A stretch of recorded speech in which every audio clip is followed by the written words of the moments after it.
mukundaga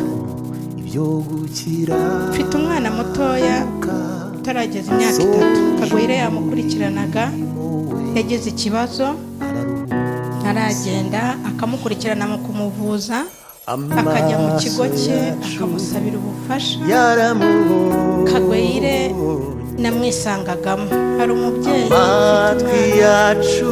ugendera mu kagari kandi kwa muganga Kagwire aransura muganiriza uwo mubyeyi twari tuvuye mu nzira ambwira ibibazo namuganiriza inshuti yanjye asoje urugendo arataha oya ni wa Kristo utakivuga ufite ikihe kibazo Kagwire ukamuganiriza ibibazo nyuma bya bibazo akabibonera ibisubizo ukumva uranezerewe papa tukazajya mubona mu ifoto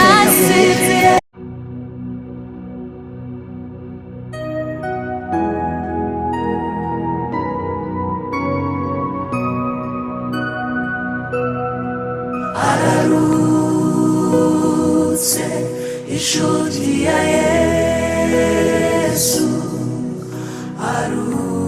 arukiye mu gituza cye asinziriye mu rukundo rw'Imana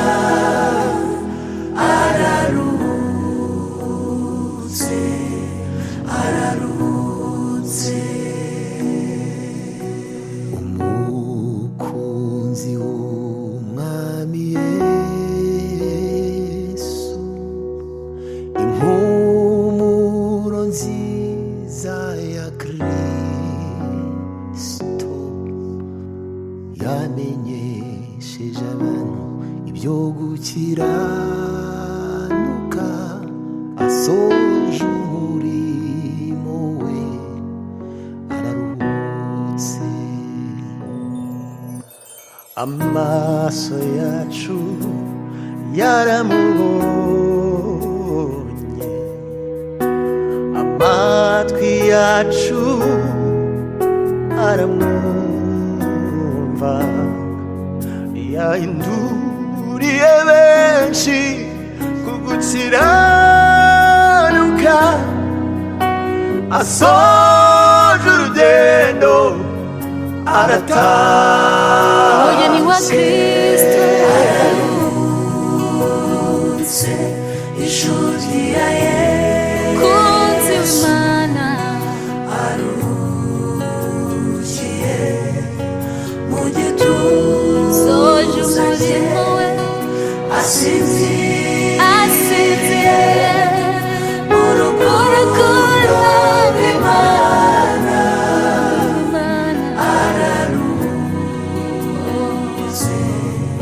ararutse ubuzima bwe n'ubutumwa n'igihamya cy'uko yabanye n'Imana n'urwandiko rwiza yatwandikiye tuzahora dusoma ararutse ubuzima bwe n'ubutumwa n'igihamya cy'uko yabanye n'Imana n'urwandiko rwiza yatwandikiye tuzahora dusoma. Araruhutse soje imirimo ye, araruhutse inshuti ya Yesu aruhukiye mu gituza, aruhutse imiruho n'imihati, asinziriye mu rukundo rw'Imana. Araruhutse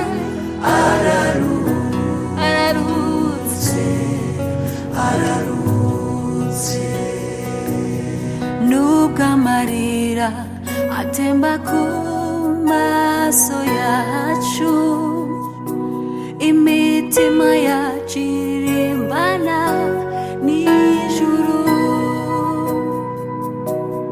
kubw'ihumure duhabwa na Kristo, ko n'urupfu rutadutanya nawe. Araruhumurizwa na Kristo duhabwa na Kristo, ntacyadutanya nawe, ntacyo rutadutanya nawe. Tuzahumurizwa na Yesu, duhabwa na Kristo, ko n'urupfu rutadutanya nawe. Araruhutse nimuhumure komezwe na Kristo, urupfu ntirwadutandukanya nawe, tuzaruhuka.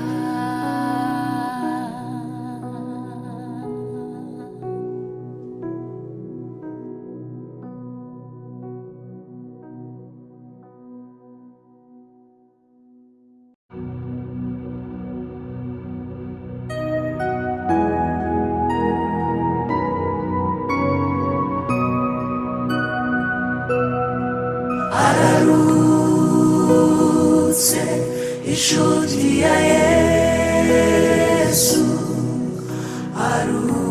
aruhukiye mu gituza cye, asinziriye mu rukundo rw'Imana.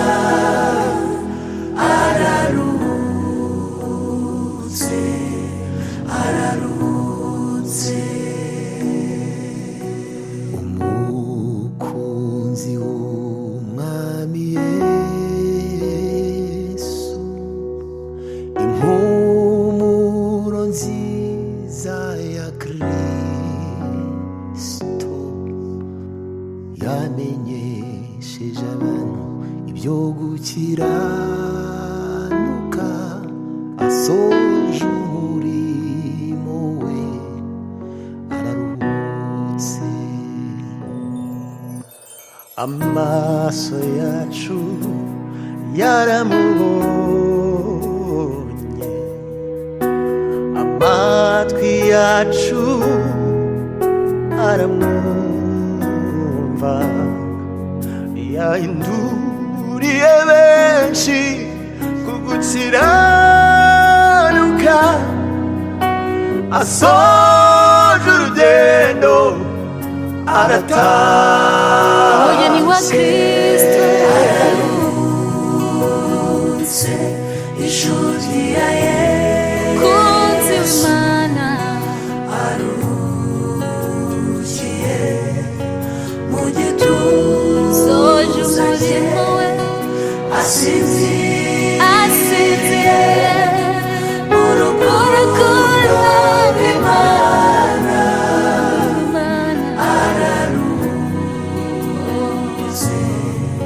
Araruhutse ubuzima bwe n'ubutumwa n'igiha gihamya cy'uko yabanye n'Imana n'urwandiko rwiza yatwandikiye tuzahora dusoma. Araruhutse ubuzima bwe n'ubutumwa n'igihamya cy'uko yabanye n'Imana n'urwandiko rwiza yatwandikiye tuzahora dusoma. Araruhutse soje imirimo ye, araruhutse inshuti ya Yesu aruhukiye mu gituza, aruhutse imiruho n'imihati, asinziriye mu rukundo rw'Imana. Araruhutse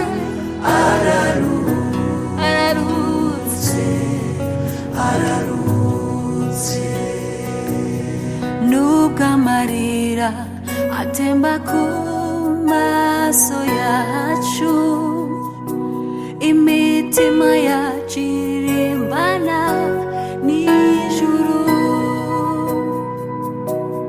kubw'ihumure duhabwa na Kristo, ko n'urupfu rutadutanya nawe.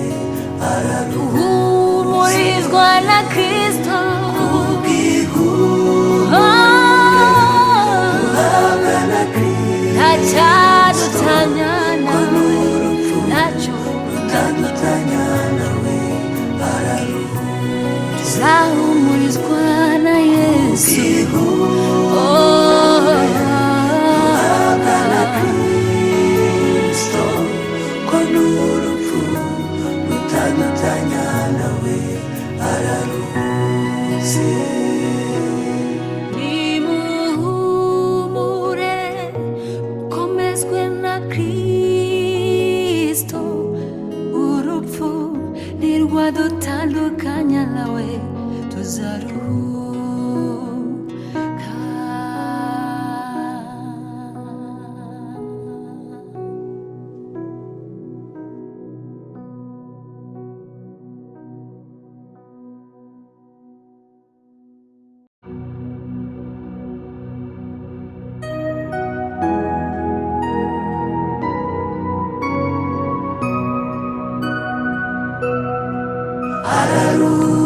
Araruhutse inshuti ya Yesu aruhukiye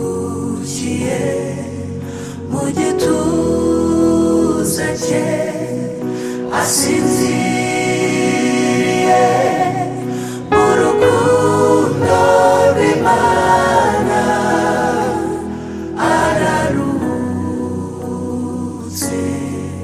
Araruhutse umukunzi w'umwami Yesu, impumuro nziza ya Kristo yamenyesheje abantu ibyo gukiranuka, asoje umurimo we. Araruhutse amaso yacu yaramubonye, amatwi yacu aramwumva, yahinduriye benshi ku gukiranuka, asoje urugendo arataha. Umugeni wa Kristo araruhutse inshuti ya Yesu, kunzi w'Imana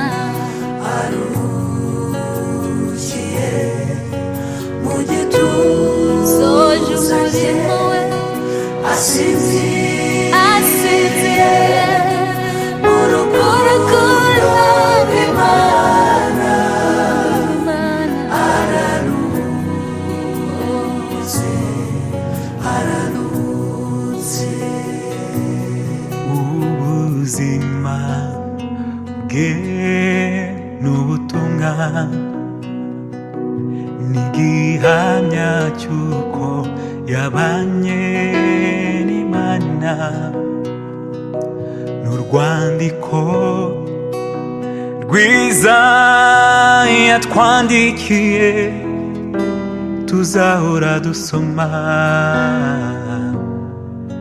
araruhutse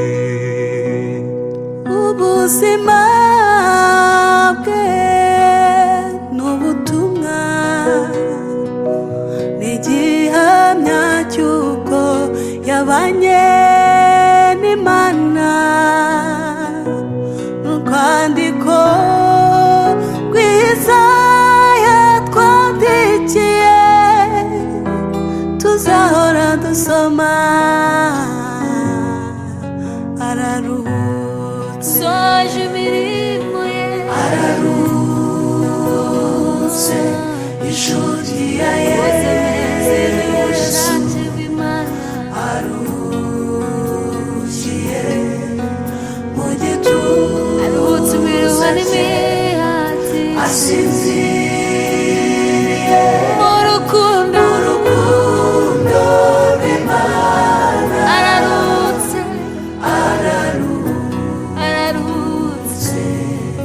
araruhutse nubwo amarira atemba ku maso yacu imitima yacu irimbana n'ijuru kubw'ihumure duhabwa na Kristo ko n'urupfu rutadutanya neza tesikeniya nibo nyakwigendera ansigiye amena murabona ko bakuze twarabareranye muri make ndamushimiye ngiye kumushimira twabanye 2006 urwo rugendo rwose Imana yabanye natwe ntabwo njya muri detail haleluya ndamushimiye ko yambereye inkomezi muri urugendo rw'agakiza ntago yangoye ntago yandemereye pe yambaye hafi mu murimo w'Imana nakoraga yamfasha amaboko cyane kuko nakoraga murimo w'Imana ku manywa yarandekuraga nijoro akandekura nkamubwira ngo hari umurimo ngiyeho akambwira ngo Imana ibane nawe muri make ndamushimiye ariko najyaga mbimubwira kera atarava mu mubiri hari ukuntu nicaraga nkamuganiriza tukaganira abana barabizi nkamushimira pe nkamushimira ukuntu twateraga twa blage kuko bitewe n'ukuntu twari tubanye ariko ndamushimiye umurimo w'Imana yaranshigikiye ahari ndabizi ko aguwe neza ikindi nongera kumushimira nuko yasize urukundo mu bana yarabaganizaga cyane akababwira muzagenze gutya muzamere gutya kandi bana banyu namwe ndabashimiye ko mwumviye mama wanyu nongera kubasaba ko mukomeza iyo discipline kugira ngo iki kinyabupfura asize abaraze ikizapfa ubusa mu bantu aho mwiga muzagikomeze aho mutuye muzagikomeze kandi ndabizi ko mugifite ntago navuga byinshi ariko icyo nsabye nakomeze aruhukira mu mahoro Imana ibamugisha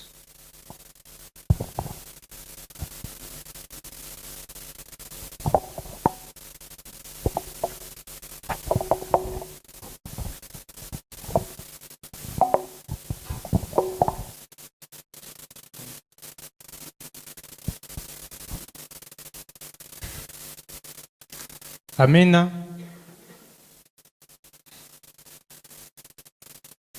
Nkuko babivuze amazina yanjye ni Ishimwe Keve. Ubu simeze nka nimugoroba ndakomeye. Nkuko mubibona.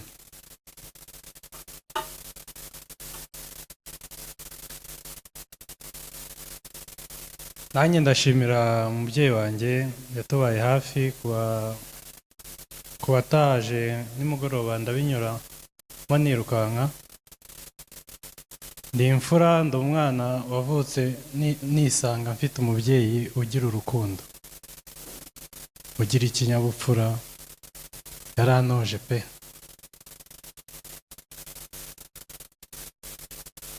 Mama wacu yadutoje urukundo, kubaha, kugira isuku, yewe kubera ko nawe ntabwo yigeze agira umwanda, yaba mu rugo yaba mu kazi, yaho yanyuraga hose ntabwo yakundaga guta utuntu twose. Hari igihe yazanaga n'agacupa katarimo amazi akagata mu rugo, ntabwo yakundaga guta imyanda mu nzira. Mama wanjye yanganirije inshuro nyinshi, yakundaga kumbwira ko ndi mukuru ngomba kwita kuri barumuna banjye kandi ngomba kuberekera. Ibyo yanyigishije njye nkomeza mberekere, ariko ntabwo nari nzi ko azansiga. Hari igihe umubyeyi akubwira ikintu utazi neza ko yagusiga, ariko gusa nari nzi ko azansiga, ariko sinari nzi ko yagenda ubu. Ariko yansigiye ba tante, yansigiye ba marume, yansigiye ba muyomba, ndabashimira bose kandi ashimira abo yakoranye nabo bose. Baradukundaga, ibaze ko banankundaga batananze. Hari abashakaga kumenya, hari igihe bansuraga bagasanga nigiriye nkunda gukorera mu ntara cyane, bahora babaza ese umuhungu mukuru, ese umuhungu mukuru. Bumvaga yuko nduta wenda teta nk'imyaka 2, ntabwo bari bazi yuko naba mfite n'ubwanwa. Ntabwo byarabatunguye, ariko iyo nagendanaga na mama wanjye bavugaga yuko ndi musaza we. Nanjye nkabifiringa nkavuga ati ndi musaza wa Mary. Ariko ndamushimira pe, ndamushimira. Yankoreye byinshi, yanyishyuriye amashuri, yandwanyeho n'umugabo we Pateta, ni iryo zina bamuziho cyane. Ariko ndamushimira, nawe ni umubyeyi nkunda cyane, yambaye hafi, sinigeze musuzugura, sinigeze nkora amanyanga, sinigeze nuko nabo aho bantumaga nagendaga nirukanka. Ariko ni byinshi byo navugira hano, ariko uzabishaka azansore cyangwa amamagare bimubwire. Rero sinavuga ibintu byinshi, byo navuze byari bihagije nijoro, ubwo mwacitswe. Kandi murakoze cyane, mukomeze mutube hafi.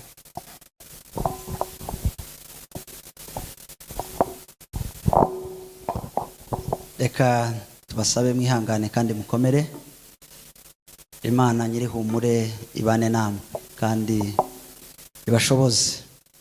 Munyemere twakire Hadija, no muturanyi abanyakwigendera, nimba ari hano hafi atera intambwe tukamuha umwanya, kaduha ubuhamya umwanya muto cyane. Hadija arahari? Okay. Nyuma yiwe turaza kwakira mukuru we Mutesi, nawe araza gukoresha umwanya neza. Nyuma ndaza kubabwira igikurikiyeho. Twakire Hadija, Hadija narangiza turakira mukuru we Mutesi, nawe aze kwitegura kubana natwe.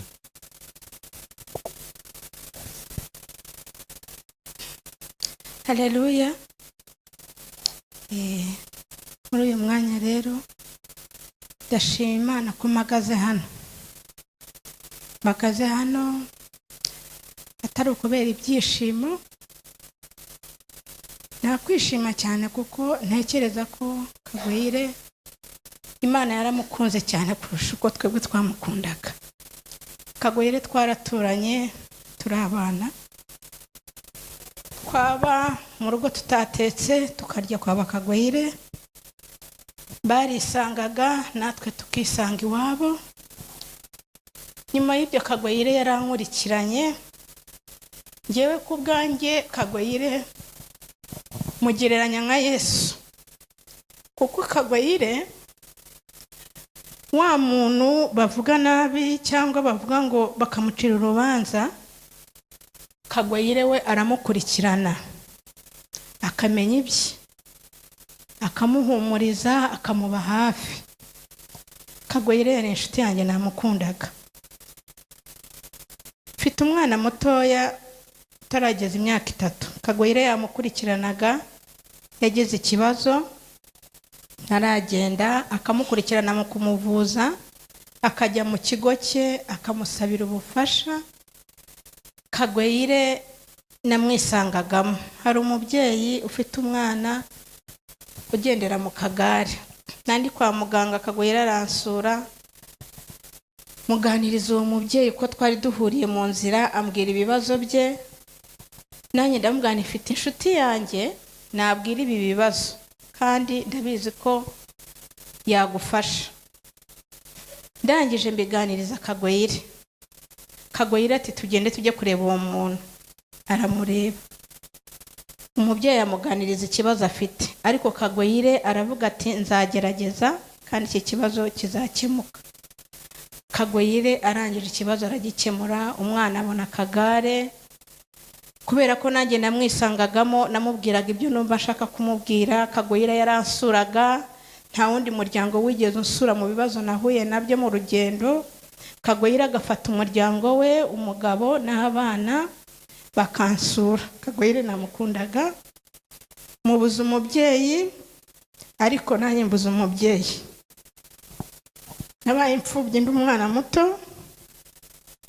Bwa mbere ndongera mba imfubyi kuwandeze. Ku bwanjye kuri ubu ndumva mbaye imfubyi ku nshuro ya 3. Kagwire yamamagaraga hashize iminsi tutavugana, akambwira ati umeze ute kutakivuga, ufite ikihe kibazo?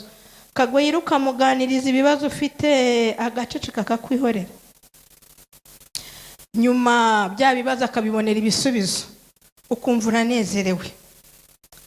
Papa Teta nzajya nkubona mu ifoto ya Kagwire, kandi n'umuryango we nzajya mubona mu ifoto ya Kagwire. Namukundaga pe.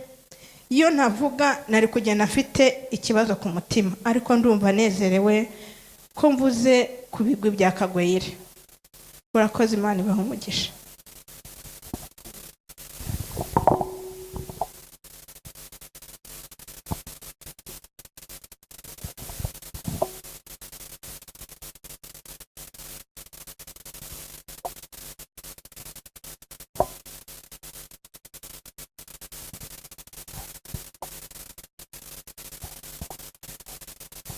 Sashimwe.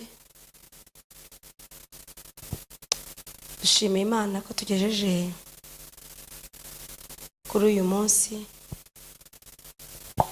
umunsi ukomeye mu buzima bwacu. Ubundi twari tumenyereye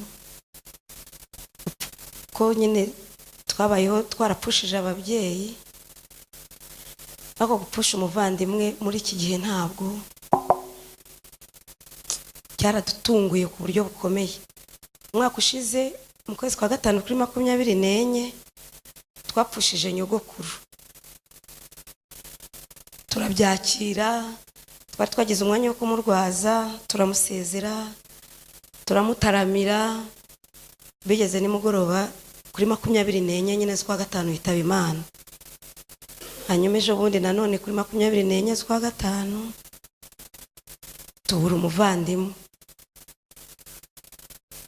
Yari amakuru atoroshye, ariko turashimira Imana ko yaduhaye kubyakira. Hanyuma ndashaka gushimira abantu, kandi wa mbere nshimira ni Kagwire. Nubwo tutari kumwe ariko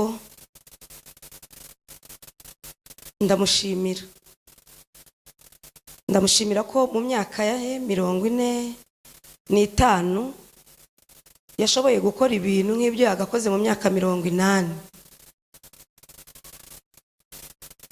Yacunguje uburyo umwete kandi abikora neza, bikorana umutima wose, imbaraga ze zose, ubwenge bwe bwose, n'isuku nyinshi. Ndabimushimiye kuko yaduhagarariye neza, yaduhesheje ishema nk'umuryango. Hanyuma ikindi mushimira, yatubyariye abana beza, abarera neza mu minsi bari bamaranye, kugeza ubwo ari abana barererwa ahantu hariho hose kandi ntibatere ikibazo. Ndamushimira ko yahagaze neza nk'umubyeyi, yagize neza. Ikindi mushimira, yaduhagarariye neza mu ruhande rw'umutware we, yera imbuto nziza z'imirimo myiza,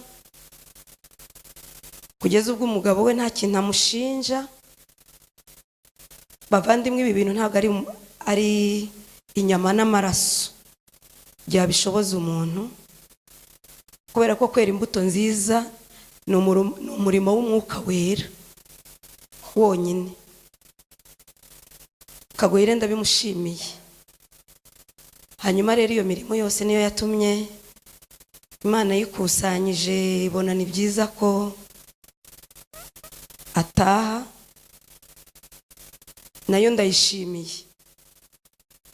Kandi kubera ko ari we se w'ubugingo, ndayishimiye ko yaduhayireye umuvandimwe ubugingo. Yesu ashimwe cyane. Haleluya. Ndabizi, mutima wanjye urabyemeza, abavandimwe tubiziranyeho, Kagoyire ari iburyo bw'Imana.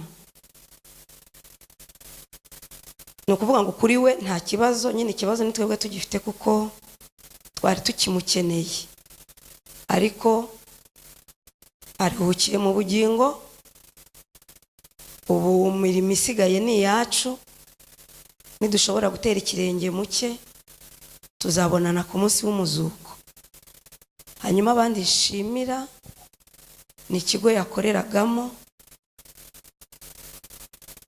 Imana ibaha umugisha abavandimwe, mwabaniye umuvandimwe wacu neza, ababanira neza, murabyemera, murabyishimira, murabyakira. Namwe Imana yo mu ijuru ibaha umugisha.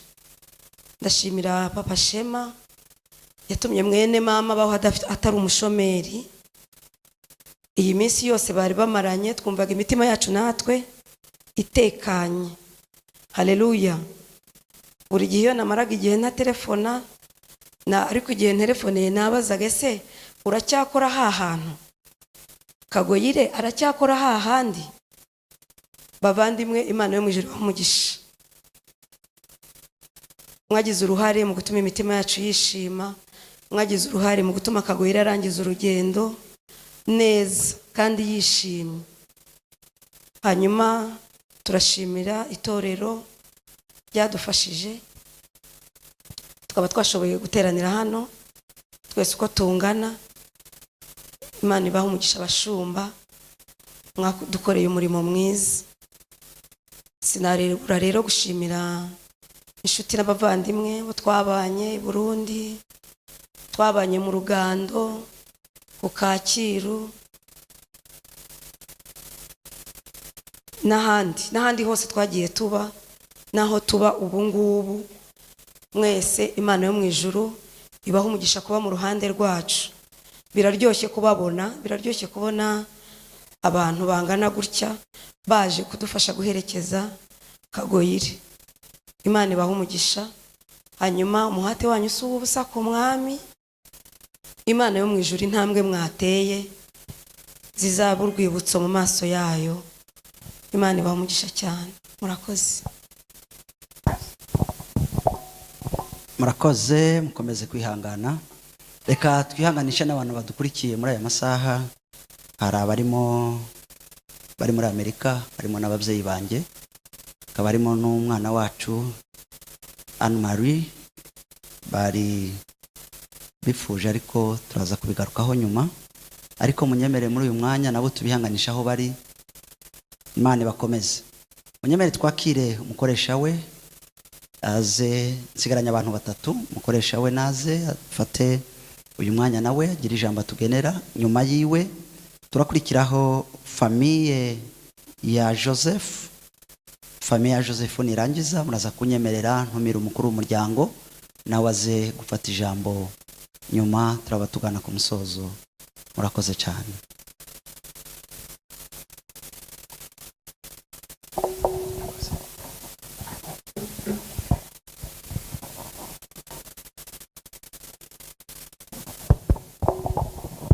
Haleluya. Yesu ashimwe. Yesu akuzwe. Ndabaramukije. Nitwa François Xavier Karangwa. Nakoranaga na Kagoyire mu gihe cy'imyaka igera kuri 12. Mpagaze hano mu ijwi ry'abandi bantu 25 dukorana, kongeraho SPR wari wa 26, ariko kandi mpagaze mu ijwi ry'abandi bantu muri bubone batandukanye bari hano, benshi bafite ubumuga. SP yabereye umubyeyi, SP yabereye imfura, SP yafashije ndetse no mu nzego zitandukanye z'ubuyobozi bw'ikigo cyacu. Mbere na mbere ndifuza ihumure ku muryango wa Papa Teta, nshuti yanjye Papa Teta n'abana. Imana yonyine yo mu ijuru ibaha ihumure kandi bakomeze. Nasomye ijambo muri Zaburi 34 ibice 19 rivuga ngo Uwiteka aba hafi y'abafite imitima imenetse kandi akiza abafite imitima ishenjaguwe. Uwiteka wenyine. Abavuga butumwa batwigishije muri iki cyumweru twarabyumvise, tuzi neza ko ikurikiraho n'umwanya wo kugira ngo twururutse umubiri wa Kagoyire. Turahururutsa, turimo turirimba, turaririmba indirimbo ya 218 dusaba abadufasha kugira ngo bakore uwo murimo. Kandi nze gusaba abantu b'abaririmbyi bigire hafi, duherekeze umugeni twishimye, duherekeze umugeni twishimye. Buriya hari ibintu bikomera iyo uherekeza hamwe, ariko no mu mwuka ubyumva, wumva ko uwo muntu uherekeje ari umugeni. Hari n'uwo uherekeza ukumva siwe, nubwo babivuga ariko ukumva siwe. Kagoyire rero birimo birumvikana ko ari we. Kubana na Yesu iteka mu ijuru bidutera umunezero bikatwishimisha. Nisinda umushyitsi sinzayihoramo, ahubwo ndi mu rugendo runjyana mu ijuru. Mwisi ndumushyitsi sinzayihoramo, ahubwo ndi mu rugendo runjyana mu ijuru. Urugo rw'Imana ajya runyereka, ndurora runyegereye arumpishuriye, bituma nifuza cyane kugerayo. Niwo mwandu w'Imana Yerusalemu nshya, bituma nifuza cyane kugerayo. Niwo mwandu w'Imana Yerusalemu Yerusalemu mushya. Pawulo yaravuze ati tuzabana iteka ryose n'Imana, niko tubisoma.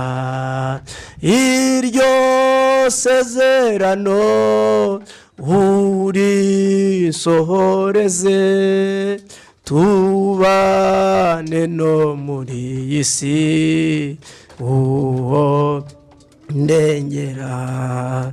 Iryo sezerano uri